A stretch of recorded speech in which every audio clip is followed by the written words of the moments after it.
آپ نے محراب پہ نظر ڈالی، سامنے آپ کو خانہ کعبہ نظر آ رہا ہے، گنبد خضرا نظر آ رہا ہے، بیچ میں آپ کو جو ہے وہ ایک طرف یا اللہ اور دوسری طرف یا رسول اللہ کا بورڈ نظر آ رہا ہے، سامنے آپ کو قصیدہ بردہ شریف کے لکھے ہوئے اشعار نظر آ رہے ہیں۔ یہ ساری کی ساری علامات کیا ہیں کہ یہ محبت رسول کی طرف اور اللہ تعالیٰ کی محبت کی طرف ہمیں راغب کرتی ہیں۔ اسی طریقے سے آپ مسجد کی در و دیوار کو دیکھیے، یہ قرآنی آیات یہاں لکھی ہوئی ہیں، وَقُولُوا لِلنَّاسِ حُسْنًا، کہ لوگوں سے اچھی بات کہو، لا الہ الا انت سبحانک انی کنت من الظالمین۔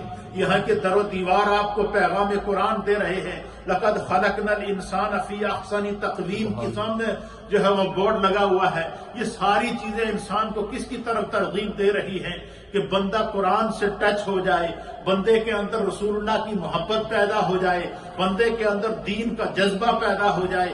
اسی طریقے سے اللہ کے حبیب علیہ الصلوۃ والسلام نے مثال دی ہے، جس کو حضرت ابو سعید خدری نے بیان فرمایا، سرکار نے فرمایا کہ رجب کا مہینہ ان مقدس مہینوں میں سے ہے کہ جس کی تفصیلات چھٹے آسمان پر لکھی ہیں، اور جو شخص اس ماہ میں روزہ رکھے گا اور جو ہے وہ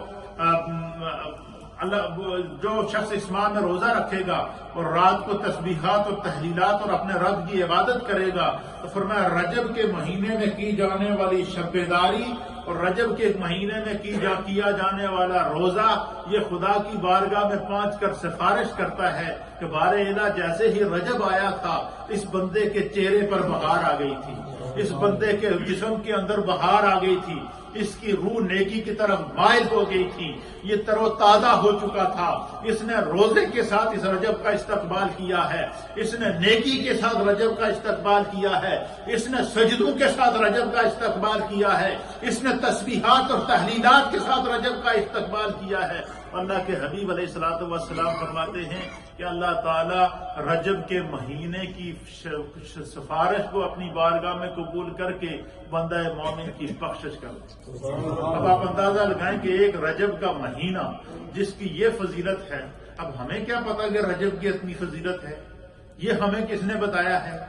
رجب کی فضیلت کے بارے میں ہمیں کس نے بتایا ہے؟ رمضان کی فضیلت کے بارے میں ہمیں کس نے بتایا ہے؟ شعبان کی فضیلت کے بارے میں ہمیں کس نے بتایا ہے؟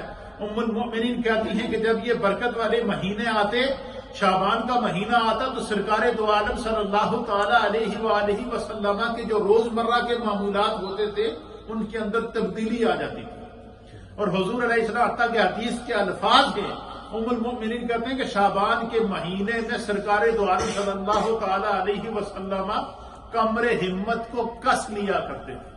کمر ہمت کو کس لینے کا معنی کیا ہے کہ دن رات اللہ کی عبادت میں مصروف رہتے تھے۔ کسی نے پوچھ لیا کہ یا رسول اللہ، آپ تو معصوم عن الخطا ہیں، آپ تو سید الانبیاء ہیں، خدا نے آپ کی بخشش عامہ کا اعلان وحی کے ذریعے کیا ہے، اے اللہ کے حبیب آپ شعبان کے مہینے میں دن کو روزے سے اور رات کو شب بیداری میں گزارتے ہیں، اس کی وجہ کیا ہے؟ تو اللہ کے حبیب علیہ السلام نے فرمایا کہ اس مہینے میں انسان کی زندگی کا بجٹ پیش ہوتا ہے، اس کی نیکیاں اور گناہ اللہ کی بارگاہ میں پیش ہوتے ہیں۔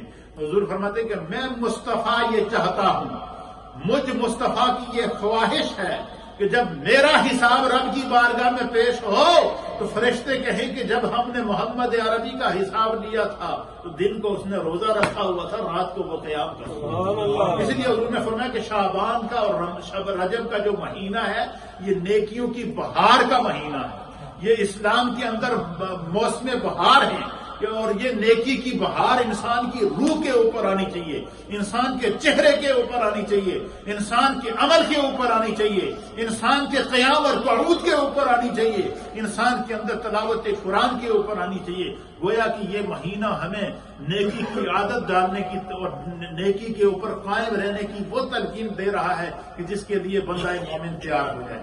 پھر اللہ کے حبیب علیہ الصلوۃ والسلام کی ایک اور حدیث ہے جس کو حضرت ابو درداء رضی اللہ تعالیٰ عنہ نے بیان فرمایا کہ آپ فرمایا کہ سرکار دو عالم صلی اللہ تعالیٰ علیہ وآلہ وسلم نے فرمایا کہ تم نے جو ہے رجب کے مہینے کے بارے میں فرمایا۔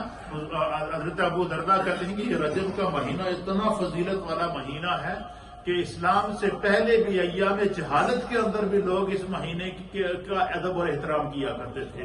تو یہ مہینہ آسان، اس کا پیغام یہ ہے کہ حضور نے فرمایا کہ رجب کا مہینہ یہ اپنے اوپر نیکی کی بہار لانے کا مہینہ، گناہوں کی خزاں سے چھٹکارے کا مہینہ، اور اب نیکی کی عادت بنانے کا مہینہ ہے. اور جب انسان کی نیکی کی عادت بن جائے تو مومن کے مثال کیا ہے؟ حضور نے فرمایا کہ مومن تو سراپائے خیر ہے. کیا فرمایا؟ مومن سراپائے خیر ہے، اس کا اول بھی بہتر ہے، اس کا آخر بھی بہتر ہے. فرمایا کہ وہ سوچتا ہے تو خیر سوچتا ہے، بولتا ہے تو خیر بولتا ہے، دیکھتا ہے تو خیر بولتا ہے دیکھتا ہے. فرمایا کہ مومن کی یہ خواہش ہوتی ہے کہ وہ ہر لمحہ اپنے رب کی طرف، اس لیے نیکی کی عادت بنا. اور نیکی کیا ہے؟ نیکی انسان کو کیسی بخشش کرتی ہے، اس کے اوپر میں 2 حدیثیں آپ کی خدمت میں پیش کرتا ہوں. حضرت جابر بن عبداللہ رضی اللہ تعالیٰ عنہ اس حدیث کے راوی ہیں. حضور علیہ الصلوۃ والسلام نے فرمایا کہ کل معروف صدقہ. سرکار نے فرمایا کہ ہر نیکی صدقہ. کیا ہے؟ ہر نیکی صدقہ ہے. اگر بندہ یہ چاہے کہ اس کو